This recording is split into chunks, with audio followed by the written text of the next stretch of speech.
Now, the Human Rights Association of Nigeria, Huriwa, has condemned the Nigerian government for lacking transparency in prosecuting terrorism suspects.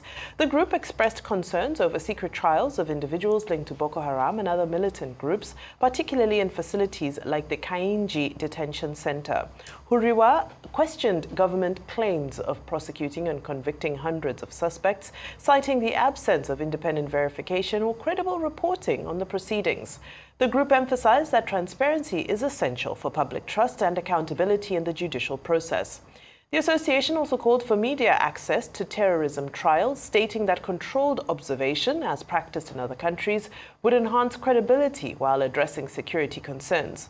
Huriwa also criticized the government's de-radicalization programs, urging prioritization of justice for victims and accountability in the judicial system.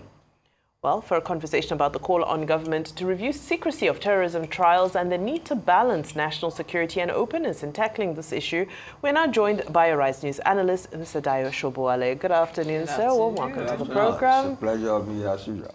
Yeah. Right. Great to be in conversation, although, quite a heavy topic for the spirit of the season, but nevertheless, we have to, the show must go on. What is your take on this statement from Huriwa? The human rights writers and ourselves, I think we are both of the same feather. But in that we monitor democracy and accountability. But this time around on security, I disagree with them totally. You see, they are trying to make security transparent. Terrorism is bloody business.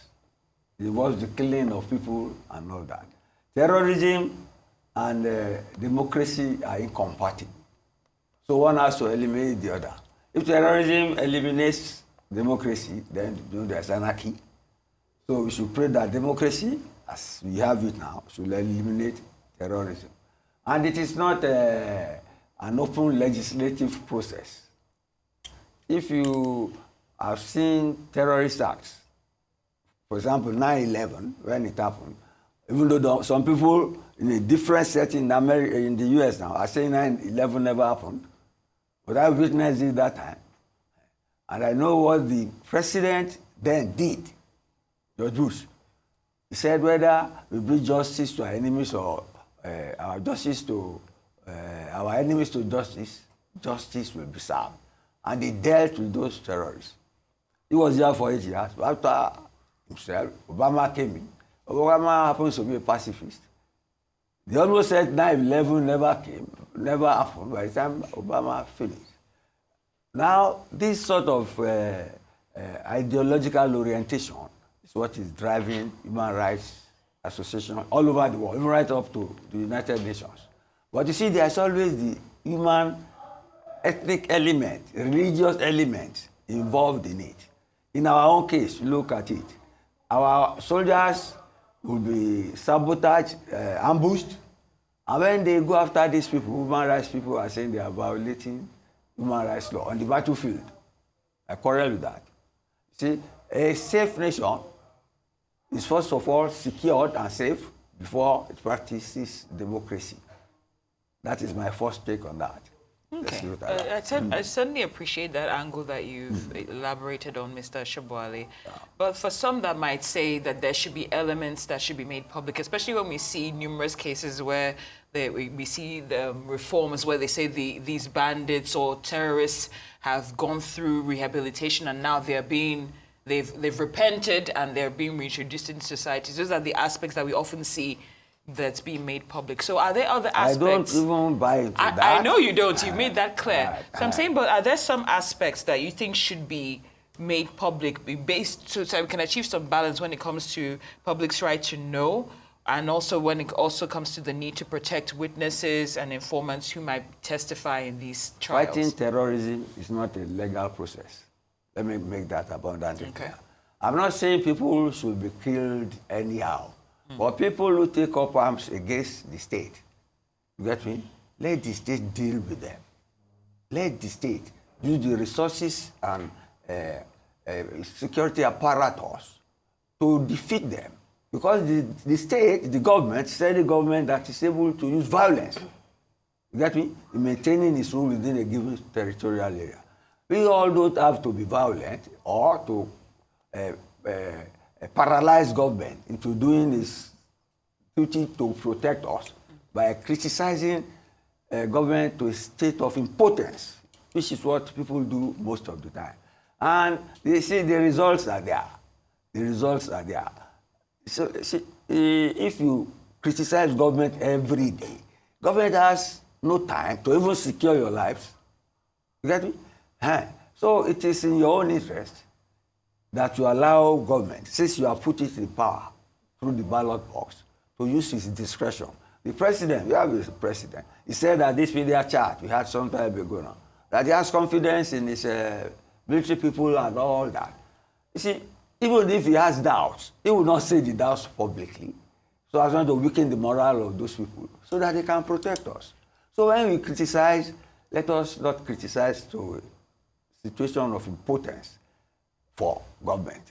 A senator in the U.S., in the Democratic Party from Pennsylvania, a former big sportsman, he said some people are already saying that they are ready for Trump to criticize the hell out of him, like they did before. But he said he's not going to be rooting against the president.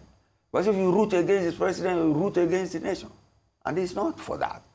It's not that the president should not be criticized, but it should not be, government should not be criticized to say, a situation of impotence, so that it's only insecurity and terrorism that benefit from that. That is my take. So, coming back to the topic of secrecy itself through the process, the statement from Huriwa alluded to Guantanamo and Guantanamo Bay and the procedure there, which is that it's not necessarily open for public consumption, but that there are some select few who are allowed to come and witness the process. Don't you think that's a good balance that we can strike? Because again, the criticism is that we just see this letter written from the office of the NSA. I take no soldiers this time around, even in the U.S. Those who did 9/11, you know, they have just released some of them now, because the legal process was so tedious, you get me, and so time-consuming, especially when a new government that is pacifist came in. So it was, I said at the stage, some people said 9/11 never happened. That's the sort of latitude that I'm talking about. If you stretch criticism of government, liberalism too much, you make government impotent. And if government is impotent, terrorism will fester, and there will be no deterrent for people who will fight against the state. That's what I'm trying to say. I hear you, Mr. Sobowale. Yes. But one of the things that's been suggested in this, based on what Huriwa is saying, is that the secrecy of these trials might actually embolden potential terrorists that might not see what's being done to terrorists that are allegedly being made to face trial. Even they, in that statement, say they know that security is not a totally transparent issue. You get me? I will give you another example. If you are mounting an onslaught against terrorists, and you make an announcement that you are going there, do you think they are idiots? They will not wait for you. They will even make sure you never get to your location and your destination. So what I'm trying to say is that they should give us information, but hopefully information when they come, when they subdue the enemy. I don't want the sort of information that we would have seen, that they have blown our planes or that we have bombed our own people. Do you get me? That is why, you see, when they were burying some soldiers the other time, you could see the families involved. That is, it is not a laughing matter at all. So it's not that I am for accountability, but I don't dabble into issues that will not concern me. Because in the political side, they say your freedom ends where my nose begins.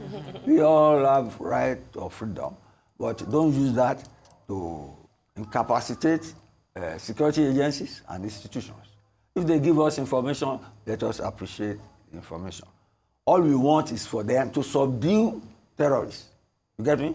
And we should not, you see, we follow this foreign values, especially democratic values. But unfortunately now they have collapsed in the U.S. because they lost the last election. Do you get me now? There was a time in the U.S. if you're anti-abortion, if you're anti-gay, whatever have you, they call you domestic terrorist. But luckily, that era is gone now because they lost the election, because the electorate is not a fool. They saw through all that. So let's have security, let's have transparency and accountability, but do not let us make government impotent such that it cannot protect all of us. Sam? Sam? Yeah, it is. At the end of the day, security is what's most important at the end of the day, what will keep livelihoods and property safe. Mr. Sobowale, thank you so much for your time and your contribution today.